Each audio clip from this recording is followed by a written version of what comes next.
जय भीम साथियों, आज की वीडियो आपके लिए बहुत ही खास होने वाली है क्योंकि आज की इस वीडियो में मैं आपको बताऊंगा आखिर क्या कारण है कि डॉक्टर अंबेडकर जी को संविधान समिति का अध्यक्ष बनाया गया था और बाबा साहब को संविधान बनाने का काम सौंपा गया था।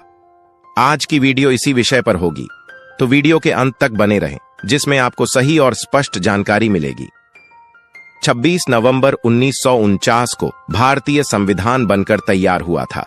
भारतीय संविधान के स्मृतिकार बाबा साहेब डॉक्टर अंबेडकर को कहा जाता है क्योंकि इस संविधान के निर्माण में उन्होंने ही महत्वपूर्ण भूमिका निभाई थी। पर हमें यह जानना भी आवश्यक है कि बाबा साहेब को संविधान सभा में प्रवेश करने के पूर्व किन किन परिस्थितियों का सामना करना पड़ा जो उन्हें ऐसे उच्च शिखर तक ले गईं। सन 1945 में जब द्वितीय विश्व युद्ध समाप्त हुआ, उसके बाद भारत को सत्ता सौंपने का मसला खड़ा हो गया। 24 मार्च 1946 को ब्रिटिश प्रधानमंत्री लॉर्ड एटली ने ब्रिटिश मंत्रिमंडल के 3 सदस्य Lord Pethick Lawrence, sir Stafford Cripps और ए.बी. अलेक्जेंडर को भारत में राजनीतिक गतिरोध को रोकने व भारत को सत्ता सौंपने के उद्देश्य से भारत भेजा। इसे कैबिनेट मिशन कहा गया। मिशन ने भारत के तथाकथित प्रमुख नेताओं से मुलाकात की। उसके बाद 5 अप्रैल 1946 को उन्होंने अंबेडकर और मास्टर तारा सिंह से भी मुलाकात की, जिसमें अंबेडकर ने सदियों से शोषित व वंचित वर्ग के लिए पृथक चुनाव, पृथक आवास और नए संविधान में उनके सुरक्षा संबंधित मांगे प्रस्तुत की, जिन पर पूर्णतः ध्यान नहीं दिया गया।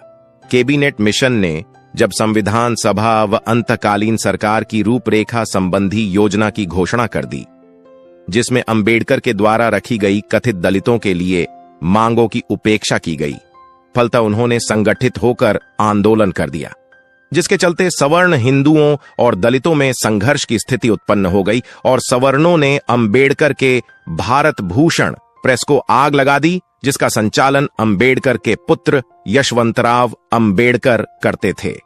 उसके बाद कैबिनेट मिशन ने हिंदू मुस्लिम समान प्रतिनिधित्व के आधार पर अंतकालीन सरकार की रूपरेखा संबंधी योजना की घोषणा की, जिसमें 14 सदस्य थे, 5 कांग्रेसी सवर्ण हिंदू, 1 कांग्रेसी दलित, 5 मुस्लिम लीगी और पारसी, सिख तथा ईसाई का 1-1 प्रतिनिधि। लेकिन हिंदू मुस्लिम मतभेदों के चलते इस योजना को स्वीकार नहीं किया गया। उधर डॉक्टर अंबेडकर ने दलित वर्गों की उपेक्षा किए जाने पर अहिंसात्मक संघर्ष करने की घोषणा कर दी। डॉक्टर अंबेडकर ने पूना से अपना आंदोलन प्रारंभ कर दिया और बताया कि दलितों के हितों की कैबिनेट मिशन द्वारा पूर्णतः उपेक्षा की गई है। 7 जुलाई 1946 को विरोध प्रदर्शन बंबई में किया गया और भारतीय कांग्रेस कमेटी के कार्यालय के समक्ष भी नारेबाजी की गई।